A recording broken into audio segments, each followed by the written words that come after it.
work every day, Nanette Rosa brings her 2 daughters to feed their horses. It's their favorite part of the day. Here you go, baby. Come on. At the time, they don't think about pain. It's really difficult for my mom to have 2 daughters with cancer. Sometimes we both get sick at the same time, and she don't have anyone there to help her, and it really affects her. 16-year-old Coral is the eldest of Nanette's 2 daughters. Both battle cancer. Coral was diagnosed with neuroblastoma, a cancer in young children. She had removed half of her stomach and her intestines, partly, almost everything, it's plastic. For nearly 6 decades, the U.S. military used much of Vieques Island as a bombing range.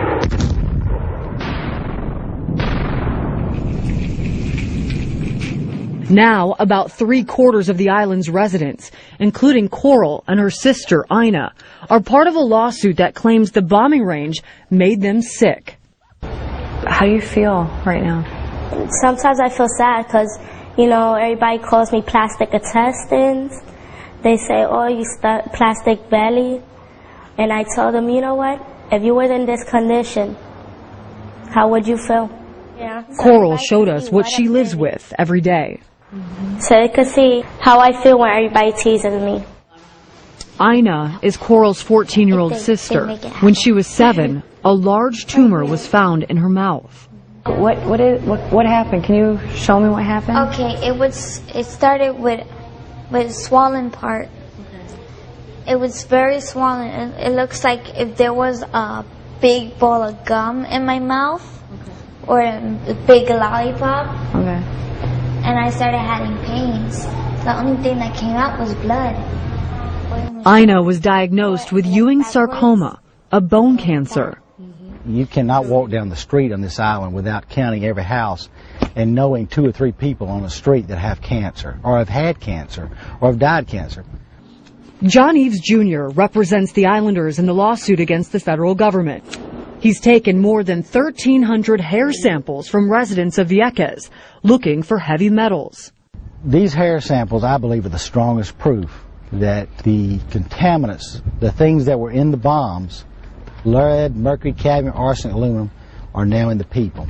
Some of the samples show readouts of toxic elements that are literally right off the charts. We drove to the other side of this Caribbean island to find one of the families tested and their daughter named Tashmali. So we ended up finding Tashmali, and she was 2 years old when she had her hair tested, and now we're at her house and we want to see if we can talk to her family and also just to see how she's feeling.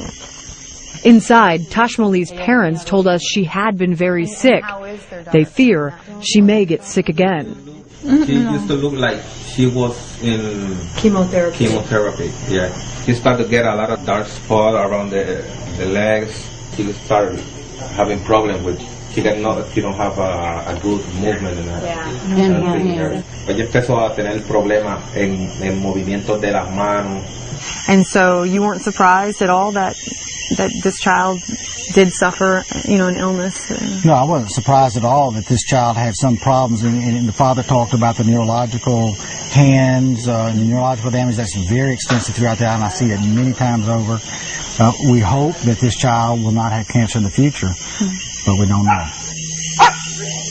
The population of Vieques is by far the sickest human population that I've ever worked with. These people are very sick, very early, and dying earlier. So something is happening there. Dr. Carmen Ortiz is a Harvard-trained epidemiologist and a physician in San Juan. It's astonishing. They die 30% higher of cancer, 45% higher of diabetes, 95% higher of liver disease, and 381% higher of hypertension than the rest of Puerto Ricans.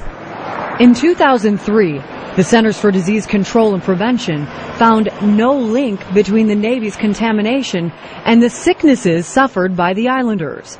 But now, the CDC plans to re-study the issue after many scientists raised strong complaints. In response to the islanders' lawsuit, the U.S. government is invoking sovereign immunity. claiming the islanders do not have the right to sue the government and that there's no proof the Navy's activities caused illnesses. There's a lot of people here in the hospital dying of cancer. I have my little cousin that died of cancer. I have my sister that has cancer. My boyfriend's mom died of cancer. It's hard. It's hard. And what I'm going through is not easy.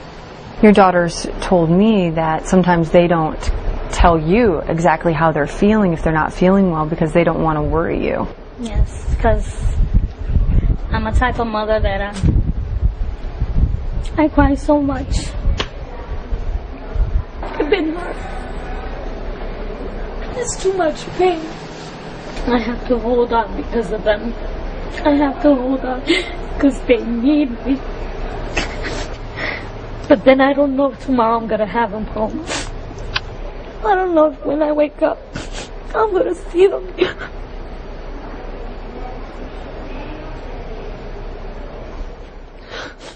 We asked the U.S. Department of Justice and the Navy for comment, but neither wanted to discuss the Islanders' lawsuit with CNN. Kim, Abby, it is hard to watch these young people, what they're going through. Are they getting good medical care, and how are they paying for it? Well, they are getting some medical care, but they're hoping the government will one day pay for that medical care, and that's why they're part of this lawsuit. But right now, they're asking for donations from their family and friends. Otherwise, it's up to the mom to come up with the money, and she's having a really hard time figuring out how to make ends meet. And when we were there, one of those girls had a really bad toothache, and she opened her mouth real wide and said, "Look at my mouth, this really, really hurts."